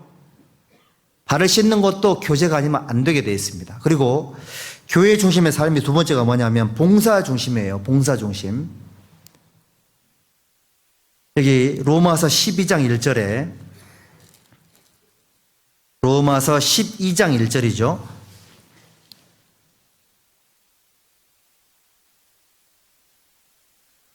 로마서 12장 1절, 12장 1절입니다. 함께 읽읍시다. 그러므로 형제들아, 내가 하나님의 모든 자비하심으로 너희를 구원하노니 너희 몸을 하나님이 기뻐하시는 거룩한 산 제사로 드리라. 이는 너희의 드릴 영적 예배니라. 몸으로 하나님께 영광을 드리라 그랬죠. 어떤 분은 마음만 같이 할게요. 마음만 같이 할게요 하셨으면 그 다음 달에는 몸도 오셔야 돼요. 근데 1년 12달 마음만 같이 하신다고 그러면 진정성에 의심을 받습니다.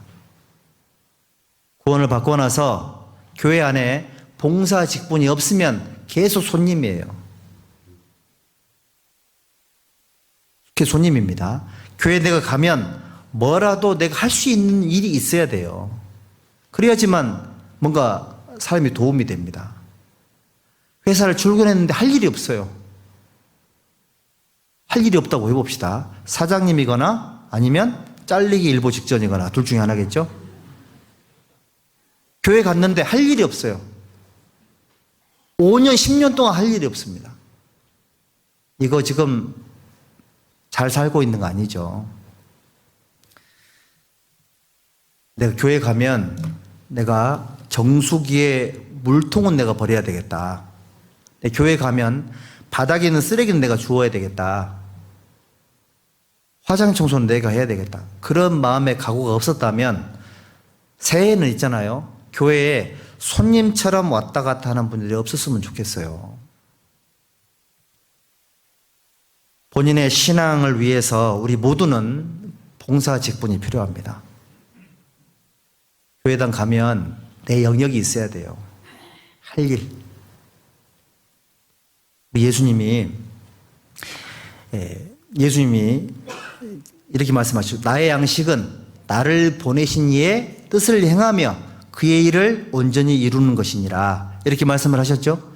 하나님의 일을 이루는 것이 예수님의 유일한 삶의 낙이었죠. 그거를 자기 양식을 삼았단 말이에요. 예수님의 공생의 기간 동안 기적을 베풀 때나 제자들에게 뭔가를 가르칠 때나 아니면 배를 타고 이동할 때나 예수님에게 3년 반의 그 짧은 생애가 어느 것 하나 기념되지 않을 만한 게 있었을까요? 예수님 생각에는. 짧은 3년 반의 생활이 지나면 예수님은 이제 육신의 삶이 마감이 돼요. 단 1분 1초가 그분에게는 어마어마한 기념이고 어마어마한 추억이었겠죠. 그래서 사복음서에 자세히 기록이 된 겁니다. 예수님의 행적이 왜 그랬을까요? 예수님이 하신 일들이 결국은 하실 일들이 그 일을 통해 가지고 하나님의 계획이 이루어지기 때문에 그래요. 그래서 교회 일에 직접적인 봉사, 간접적인 일들이 많이 있을 건데 그 어느 것 하나 소중하지 않는 것이 없다. 앞에 직분을 맡은 사람이나 직분을 도와주는 사람이나 나는 직분을 못 맡았어도 맡은 사람을 도와주면 그런 믿음을 가진다면 그 사람이 그 직분을 같이 행하고 있는 사람이에요. 선지자 이름으로 선지자를 영접하는 자는 무슨 상을 받는다고요? 선지자의 상을 받을 거라고. 내가 제자의 이름으로 지극히 작은 저 사람에게 냉수 한 그릇 대접해도 결탄코 상을 잃지 않을 거라고. 일을 한 거잖아요, 일. 여러분들 교회 안에서 봉사하십시오. 봉사 꼭 하셔야 됩니다. 이번에 그 동계 수련회 보니까요.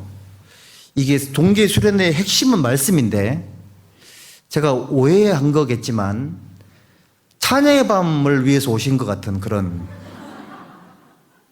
그런데 이제 어떤 생각이 들었냐면 어쨌든 내가 뭔가를 직접 할 수 있는 일이 있는 상태로 오면은 집중력이 완전히 달라지거든요. 그렇죠?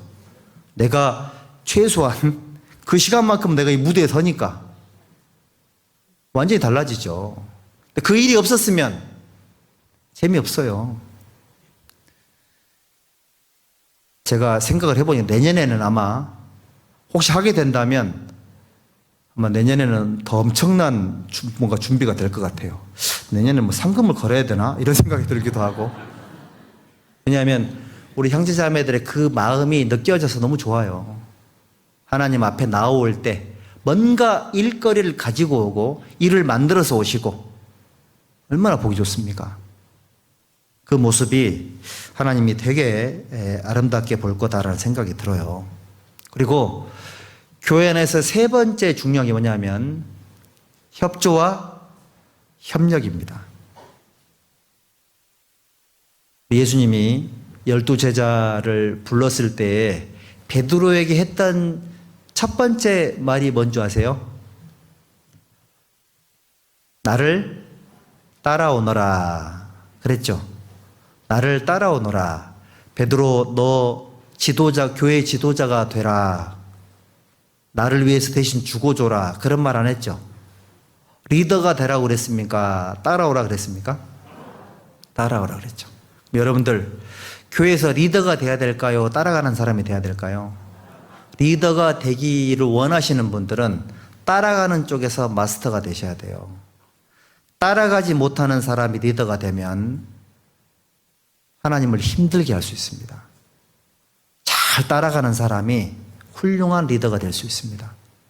따라가지 않고 누군가를 끌고만 가려고 하면 그 사람이 독재를 하게 돼 있는 거예요. 그거는 이 구원받은 연수를 불문하고요. 형제자매를 불문하고 누구든 동일한 원리가 적용이 돼요. 교회는 예수님이 머리 되시죠? 예수님이 머리 되신 그 계획이 말씀을 통해 내려오죠? 우리는 주관하는 위치입니까? 따라가는 위치입니까? 잘 따라가는 건 내 분깃이에요. 잘 따라가는 게 죄송한데 바보 같은 행동이 아니라고요. 내 삶의 주도권을 내드리는 게 이게 잘못 살고 있는 게 아니라고요. 나는 내 온 힘을 기울여 가지고 있잖아요. 따라가야 돼요. 교회 결정을 따라가고 하나님 말씀을 따라가고 내 모든 에너지를 총동원해 가지고 따라가는 일에 집중을 해야 돼요. 근데 대부분 그렇게 잘 안 하세요. 따라가는 삶의 중요성을 모르기 때문에 그래요. 자, 보세요. 나를 따라오너라.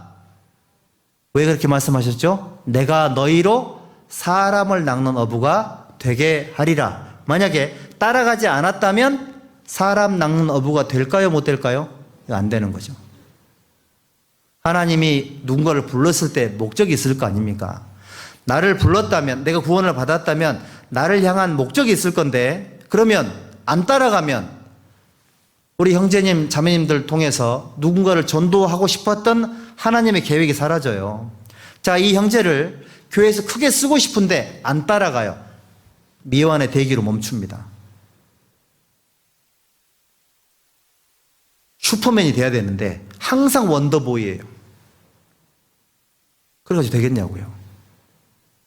때가 오래므로 너희가 마땅히 선생이 돼야 될 터인데 지금도 어린아이와 같은 상태를 유지하고 있다. 왜 그렇게 된 거냐? 왜 그럴까요? 따라가는 삶의 중요성을 몰라서 그래요. 예수님이 누구 따라갔죠? 하나님 말씀을 따라갔잖아요. 베드로는요, 예수님 따라갔죠.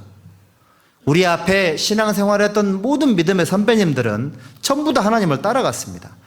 우리 히브리서 11장의 믿음장이죠. 믿음으로 아브라함은, 믿음으로 노아는, 믿음으로 아벨은 항상 하나님 말씀을 따라갔습니다. 하나님의 계획을 따라갔고 결정을 따라갔고, 그렇죠? 따라가는 쪽에 자기 인생을 걸었습니다. 모세 같은 사람은 하나님 따라가려고, 하나님의 백성과 함께 고난받는 걸 따라가려고 왕의 신분도 버리고 세상에 있는 모든 부귀 영화를 전부 버렸잖아요. 자기 선택이었죠. 왜 그랬을까요?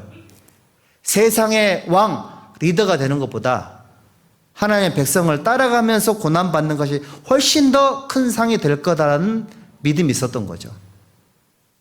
협조와 협력을 하는 것은 우리 형제자매들 할 수 있는 최고의 선택이에요. 전도 집회에 참여하는 거, 학예 수행에 참여하는 거, 교회 바자회에 참여하는 거, 교회 크고 작은 수많은 일들에 내가 참여되고, 전체 카톡방이나 구역 카톡방에 공지가 올라오면 시간 내에 참여를 했잖아요. 따라가려고 일부러. 있는 힘을 다해서 그렇게 하셨다면 그거 잘하신 겁니다. 아닐까요? 이게 좀 중요하거든요. 잘 따라가는 사람이 훌륭한 사람이 될 수 있습니다. 누굽니까? 요나단의 병기 든 소년이 무릇 당신의 마음에 있는 대로 앞서 가소서, 내가 마음을 같이하여 당신을 따르겠습니다. 이렇게 말했죠. 기도원의 300용사는 어땠습니까? 피곤하지만 어떻게 했죠? 따라갔죠. 피곤하니까 찜질방 갔다 올게요. 이렇게 안 그랬잖아요. 따라갔지 않습니까? 예수님 말씀하십니다. 누가 너에게 억지로 5리를 동행하게 하거든 몇 리를 같이 가져라고요? 10리를 가져라고. 자, 피곤하지만 따라가고 억지로 가게 하면 2배를 더 가져라. 따라가는 삶이 얼마나 중요함을 가르쳐 준 거예요. 근데 우리가요, 세상 지식이나 경험이나 몰라서 그렇게 하는 게 아닙니다. 우리가 뭘 몰라가지고 있잖아요. 누굴 따라다니고 그런 거 아니에요. 왜 그렇게 할까요? 예수님이 이렇게 하셨으니까요. 이게 예수님의 심장으로 사는 삶이 소중하기 때문에 그렇게 하는 겁니다. 교회 생활 어렵지 않습니다. 교제 따라가는 것, 봉사 따라가는 것, 교회 결정에 따라가는 것, 이런 것들이 예수님을 중심으로 살아가는 사람들의 삶의 가장 중요한 모습들인 겁니다. 자, 그러면 끝으로 있잖아요. 하나님을 중심으로 삶을 산 사람들을 위해 가지고 제가 몇 가지 생각을 해봤는데, 그러면 하나님 중심의 삶을 위해서 요긴한 것들이 뭐가 있을까?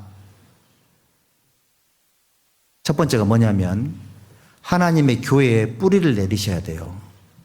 요즘 정말 안타까운 게 뭐냐면 구원을 딱 받고 나면 그 다음에 어떻게 해야 될 것을 스스로 아는 사람들이 많지 않아지는 것 같아요. 딱 구원을 받으면 이거 어떻게 해야 되겠다. 이거를 안 가르쳐 주면 잘 모르는 사람들이 점점 많아지는 것 같아요. 이걸 보면서요, 우리 왜 그럴까 생각을 해보니까 이 교회에 깊이 뿌리를 안 내리고 있으니까, 교회의 중요성을 잘 모르니까 자기가 있잖아요, 이 컨디션 좋을 때와 그렇지 않을 때 너무 차이가 많이 나더라고. 교회의 중요성을 인식을 하고 여호와의 집에 심겼으며 이랬으면 참 좋겠는데, 교회 안에 깊이 뿌리를 내리는 사람이 많아야 돼요. 왜 그렇죠? 교회가 예수님의 거처이기 때문에 그래요. 여러분들이 예수님 중심의 삶을 살려면 예수님께 뿌리를 깊이 내려야 되는데, 그분이 어디 계시죠? 교회 한복판에 계세요. 교회에 뿌리를 깊이 내리면 거기 예수님에게 뿌리를 내리시는 겁니다. 그렇게 살아야지만 하나님 중심의 삶을 살 수가 있어요. 그거 안 하면서 하나님 중심의 삶을 산다, 이거 잘 안 됩니다. 자기 의지로는 한계가 있다라는 거, 이거 아셔야 돼요. 그래서 그 조직 가치관 중에 제 1순위가 뭐죠? 소속감이에요, 소속감. 여러분들은 어느 교회 소속이세요?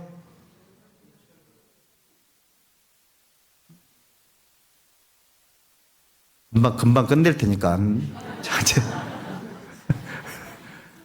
금방 끝낼 거니까. 저도 지금 막 다리가 후들거려요.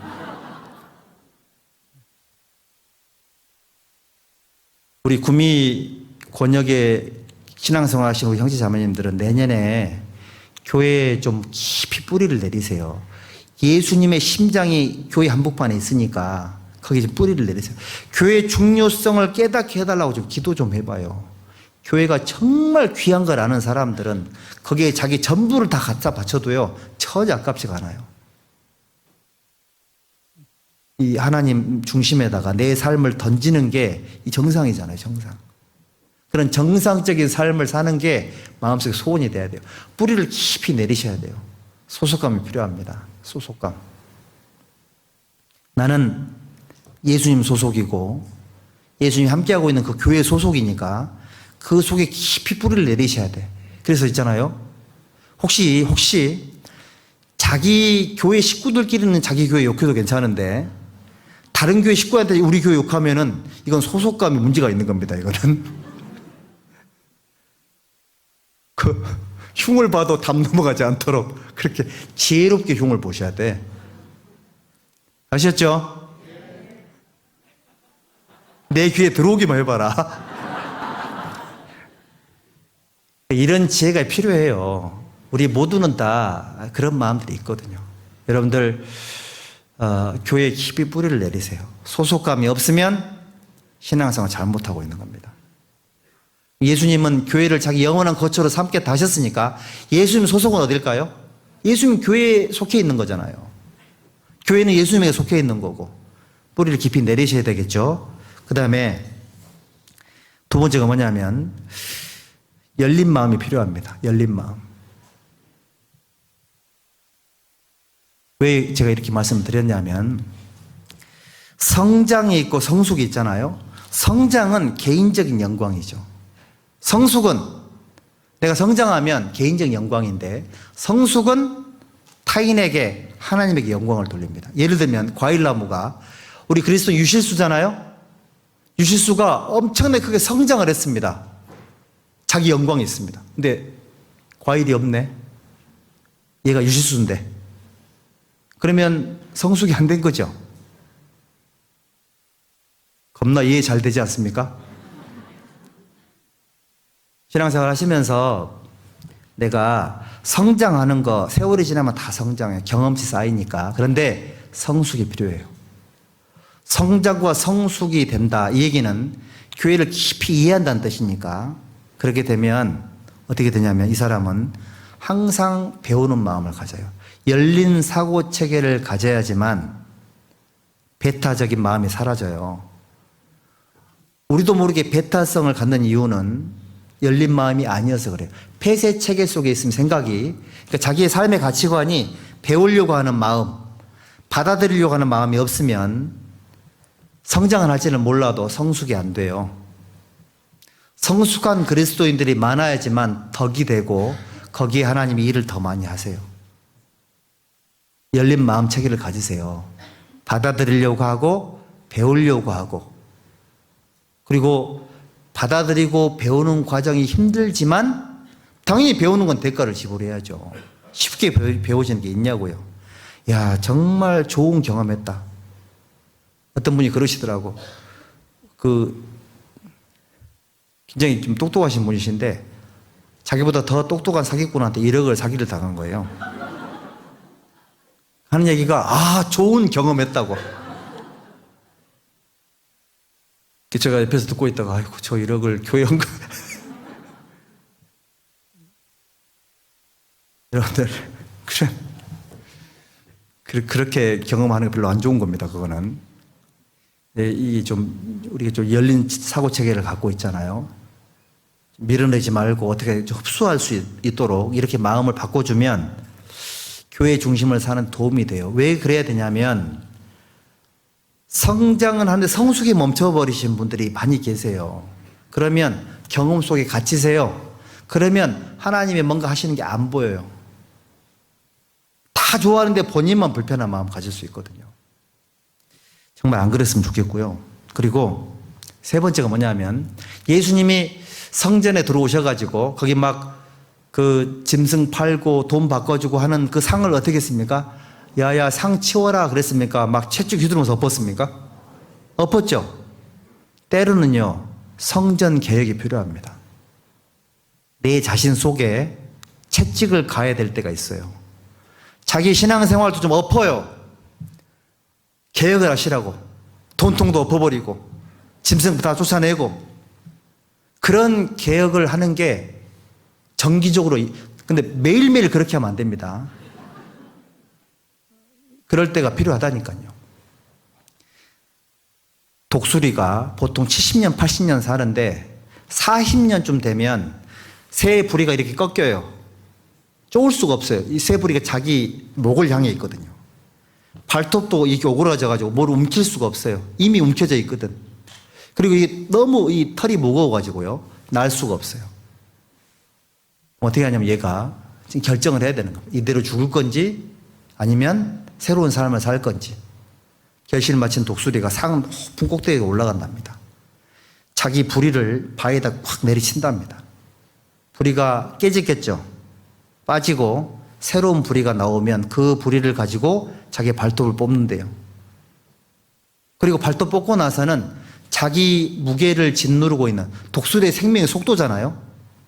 뚱뚱한 독수리는 사냥이 안 되거든요. 털을 다 뽑아가지고 그걸 새롭게 이렇게 하는 거예요. 이거 한번 보시죠, 여기.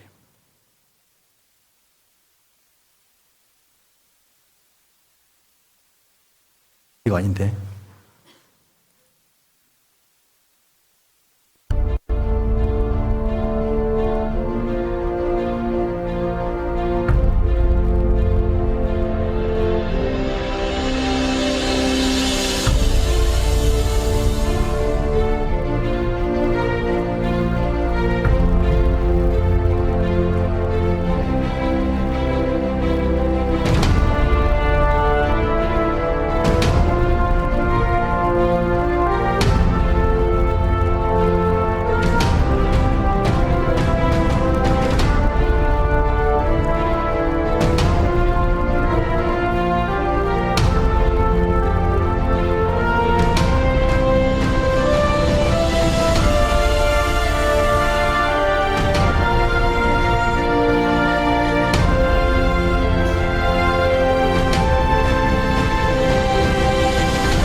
130일 동안 황골 탈퇴 고통을 통과하는 거예요. 그러면 몇 년이 보장이 되죠?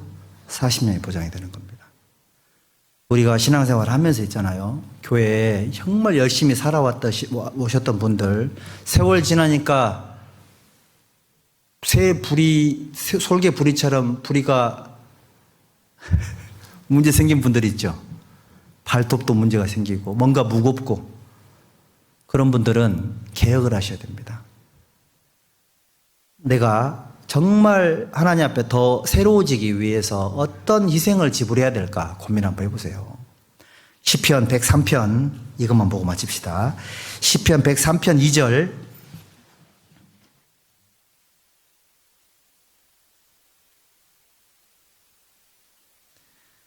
시편 103편 2절 보시죠.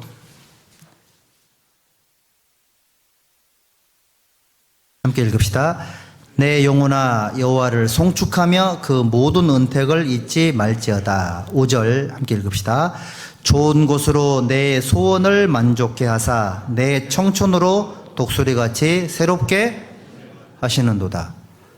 자, 이거 보고 나서 이 말씀 연결시켜 보니까 새롭게 되기 위해서는 뭐가 필요하죠? 엄청난 자기 파괴가 일어나야 됩니다. 그래서 나는 날마다 종로라고 말씀을 하셨구나. 내가 내 몸을 쳐서 복종하게 하면 내가 남에게 전파한 이후에 도리어 버림이 될까봐 두려워하노라. 신앙생활 하면서 앞으로 나가는 것 중요합니다. 하지만 더 확실하고 더 효과적인 신앙생활을 위해서 어떨 때는 독수리가 자기 부리를 직접 바위에 깨트리고 자기 부리를 가지고 발톱을 뽑고 기사를 뽑는 어떤 그런 고통을 130일 동안 계속 하는 것처럼, 고통을 통과하는 것처럼 정말 다시 한번 독수리처럼 새롭게 살고 싶다면 어떨 때는 이런 노력도 생각을 해 보셔야 됩니다. 그런데 이런 계획들이 정말 나는 준비가 안 됐는데 하나님께서 강제로 부리를 뽀갤 때도 있고요. 강제로 내 발톱을 뽑을 때도 있고 강제로 내 털들을 뽑아낼 때가 있습니다. 내가 해야 되는데 할 생각을 못하고 있는 경우에, 아니면 할 필요성을 못 느끼고 있는 이런 경우에 하나님이 강제적으로 교회에, 개인의 가정에 어려움을 주셔가지고 부리를 깨버리고 발톱을 뽑는 일들이 있을 수 있어요. 몇 번 경험한 분들 계시죠? 고맙습니다. 내년에도 혹시 그런 일이 생기거들랑 당황하지 마십시오. 당황하지 마십시오. 저는 이 말씀 좋아합니다. 시편 39편 9절에 내가 잠잠하고 입을 열지 아니하오면 주께서 이를 행하신 영혼이이다.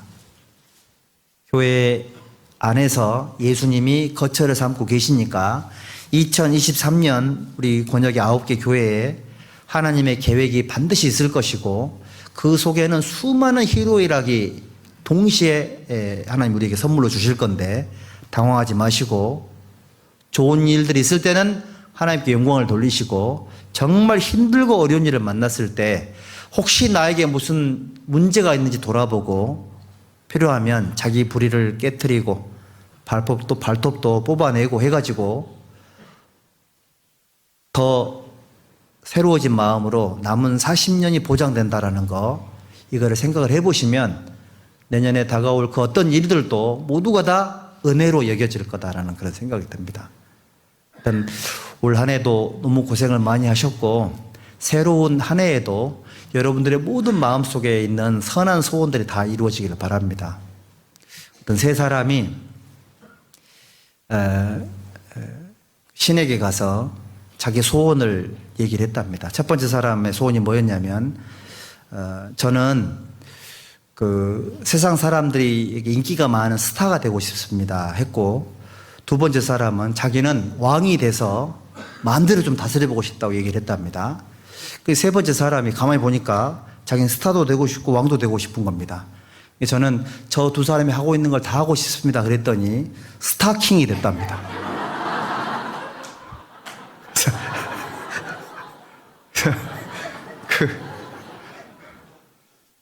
그 분수에 벗어나는 소원 말고 선한 소원을 하나님께 이렇게 아뢰고 성취하는 그런 한 해가 되셨으면 좋겠습니다. 기도하고 마치겠습니다. 기도하겠습니다. 하나님 감사합니다. 우리 구미 권역의 연약한 우리 9개 교회들을 하나님의 사랑의 말씀으로 또 거룩한 교제의 끈으로 하나로 묶어주심을 참으로 감사를 드립니다. 서로 교제하는 환경과 전도하는 여건은 다르지만 하나님의 도우심 속에 이 교회들이 서로 마음을 모으고 서로 기도하며 하나님 앞에 살아가고 있습니다.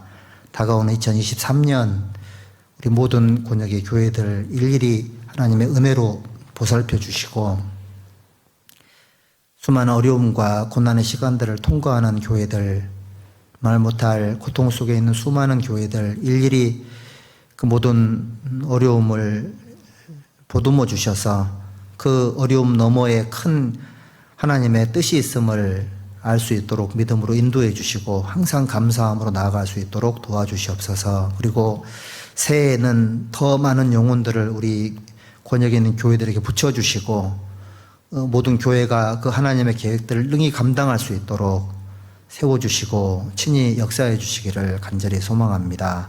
남은 동계 수련회 일정들 또한 전능하신 하나님의 손에 의지합니다. 예수님의 이름으로 기도드렸습니다.